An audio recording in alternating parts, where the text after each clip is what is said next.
Before we get this video started, I want to give a big thank you and shout out to BMR Suspension for hooking me up with this anti-roll bar. In the description, first link will be a discount code that you can apply to your purchase on BMR's website and get a little bit of money cut off your purchase if you are interested in buying any of their products. And I hope you guys go over there and check them out. They are down in my sponsors list as usual. You can click on their link, use that discount code, save yourself some money, guys.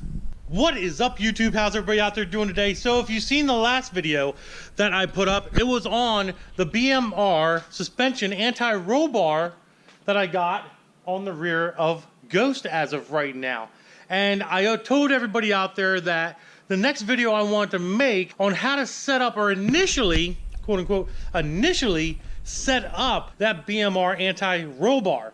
Now, you guys have to keep in mind, this is just an initial setup for the bar itself. It's not end-all be-all setup, so you gotta take it to the track. The car's got to go to the track, obviously, and I have to see what the car does when I launch in order to adjust it further. For the time being, just to drive around and see what it likes and what it doesn't like. Every car is going to be a little different, so keep that in mind as well. Your setup's going to be different, your suspension is going to be different than mine.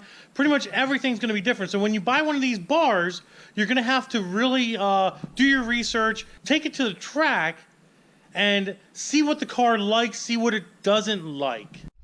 Now, obviously, the best way to do this is for the car to be on the ground with wheels on the back, but for videoing purposes only, I will not be doing that. I will actually be putting the rear on jack stands, leaving the wheels off so we can see what the adjustments look like firsthand. There's not like a wheel in the way and I can put some light in my wheel well. That way you guys can see what exactly I'm doing. We will leave the front alone. We're just going to put the jack stands underneath the rear and then let the lift arms off. That way the rear end's fully compressed. We're also going to be letting all the air out of the bag because that bag is now useless and we will not be using it anymore. Since we have the BMR anti-roll bar on the car as of right now, like I said, that will not be needed. So let's do that first. Get back here, actually. Unscrew our little cap. Now, obviously, we're not going to get all the air out of it, but at least we can get some of it out. You can hear that.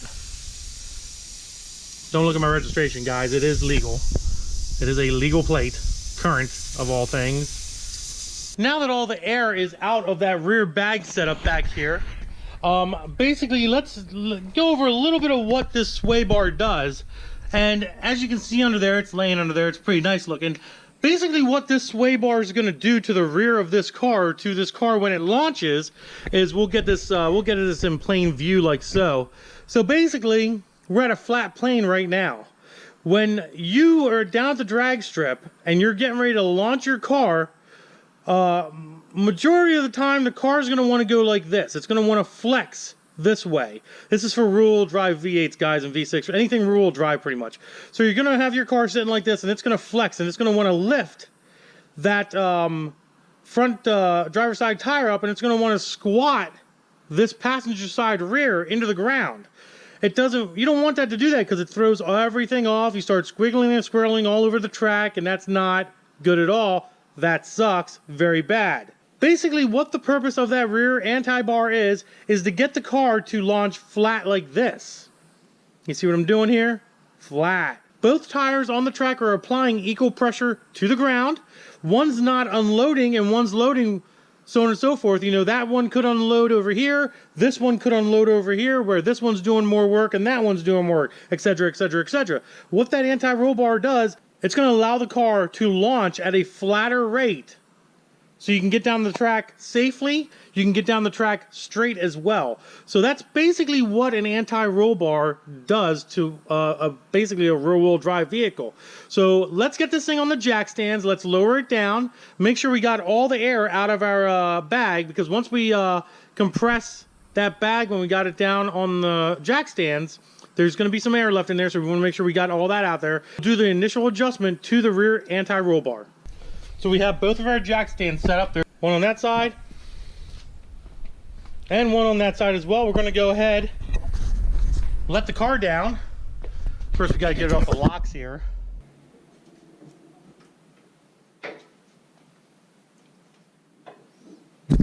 as you guys can see, I am coming up on a lock here, but we just want to get the weight off of the off of everything, basically, is what we're trying to do. As you can see, the weight's off. Make sure, there we go. So this car is, for the most part, pretty level. It's not exact, but it's gonna get us a good little baseline just to get these things adjusted for now. And then we'll readjust them as we go down the track and we see what the car does, like I stated in the beginning of the video. So the very first thing is we're gonna make sure that air, actually, very first thing is we're gonna, there we go. There we go. Yeah, we pushed it down even more. So we pushed the car down even more. We're gonna go ahead and make sure that air's completely out of this valve. And then, see, there's a little bit left in there. There we go. So that's now, we know for a fact that's completely empty. 100% motherfucking empty, guys. All right. So the very first thing that we need to do, let's get a light under here. All right, one of the very first things we got to do, since this car is for the most part level, is we want to make sure that our drag bar, for the most part, is lined up with our rear control arm here.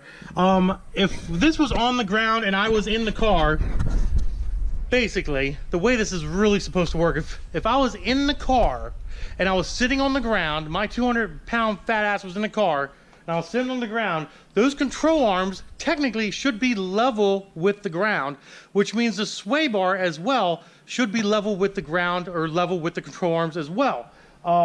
So what we're gonna do is we're gonna adjust these turnbuckles here. All right. So basically what we want to get to is we want to get to the point where this is loosey-goosey. Like there's no pull, there's no tug on it whatsoever. So we'll get this down here. These are our lock nuts. As you can see, it moves around pretty freely. I don't have to, and you can move it. You can actually like wiggle it pretty good. So that means there's no pull at all on that sway bar whatsoever. And you can see it's pretty much in line with the control arm as well. Let's go do the other side real quick. Come over here, check the other side. Put the flashlight here, that way we can see what the heck we're doing. And as you guys can see, this one's already loose. So this one's, you know, has no pull, no tugging on it whatsoever. Basically at this point, the only thing we're gonna do is we're gonna put these lock nuts down and we're gonna lock this thing in place. That way, it does not move on us at all.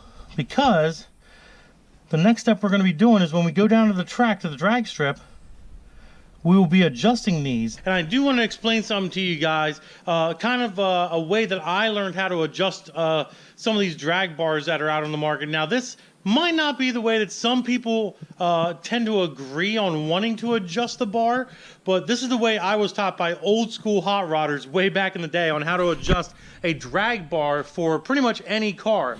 But basically, we'll go back here and take a look. Since I explained previously how you want that car to launch flat and not twist and not turn and do all this crazy dumb shit, basically, we'll use this as an example. We know this car here is gonna go that way. It's gonna go up. So the way I was taught was you leave this one loose, okay? And you torque this one down 2, maybe 3 turns, full turns, to tighten this one up even more. What that does, guys, is it helps the car to not twist as much under load or under a launch, things of that nature. So if you tighten down this side just a hair, not a lot, just a hair, you already have this side preloaded. So you have the driver's side preloaded, passenger side not preloaded. Now the best way to do this, obviously, is to have the driver in the car when you're doing this, because weight is a huge, huge factor. And the thing is, I could sit here and do this all day long with my kids, with a girl, with a dog. It doesn't matter. I have to be one in the car doing it, and it's kind of hard to do that, so I'd have to get somebody to help me adjust these turnbuckles a little bit better. But for right now, it has a nice setup on it, and it's adjusted with no preload per side whatsoever. As of right now, the BMR anti-roll bar is set up to where I can drive the car safely on the street. It's going to do the job it's supposed to do. But like I said, when I do get down to the track, I'm going to have to play around with this adjustment a little bit more. I might not have to adjust it at all compared to what I just did right now. I might just have to adjust it a little bit, and that's it. It's hard to say until I'm down at the track and I see how the car launches out of the hole and goes down the track. If there's a little bit of a twist on it, then I know what I got to do. I got to adjust that driver's side and tighten that sucker down a little bit more, so that way it pulls the driver's side down and it doesn't make it want to twist as much. Well, I hope you guys learned a little something about setting up a rear anti-bar. Maybe eventually, maybe I'll do a little video on how to set up a torque arm, why these are adjustable as well. And not only, you see it's a 9-inch, you see it has a big long torque arm on it. There's actually a difference between a long torque arm and a short torque arm, which I have over here. I'll show you that right now. That's a short style torque arm that mounts to the body. There is a difference on why you want to use a short one compared to a long one. Maybe I'll make a whole separate video on explaining that, as well as explaining how to adjust a torque arm when you have an adjustable one, and what is the best angle of the torque arm that you need for launching out of a hole, because that plays a big part as well. All these suspension parts, the sway bars, the drag bars, the torque arms, the lower control arms, if they're adjustable, the panhard bar even as well, all of them play a huge factor in how the car is going to launch and how the car is going to move down the track, and if it's going to go left, if it's going to go right, or what it wants to do. So having all those things work together as one whole little, group is a good thing to have. That way, you get down the track and you're doing good times and you're doing what you're supposed to do. You know what I mean? If one thing's off, it throws the entire freaking car off, and that kind of sucks a little bit. Now that we're pretty much done with the car, nice little quick tip on how to set up that anti-roll bar initially. I hope you guys all appreciate that. Hopefully I can pass some of my knowledge over to you guys a little bit. That'd be pretty cool. But I do have one freaking awesome product that I'm going to show you real quick here, but I'm not going to put it in the video. It's going to be for the next video that comes out, next 1 or 2 videos that comes out. You guys are going to freaking love it. But I'm going to go over here. I'm going to grab this thing right now. I'm stupid excited. Stupid freaking excited about this product, and I am extremely excited to hook it up. But it's this little blue box right here, guys. And if you guys know what this blue box is, do me a favor and comment below. Some of you guys will already know what this is, and you guys are going to be like, oh, hell yeah, Andy.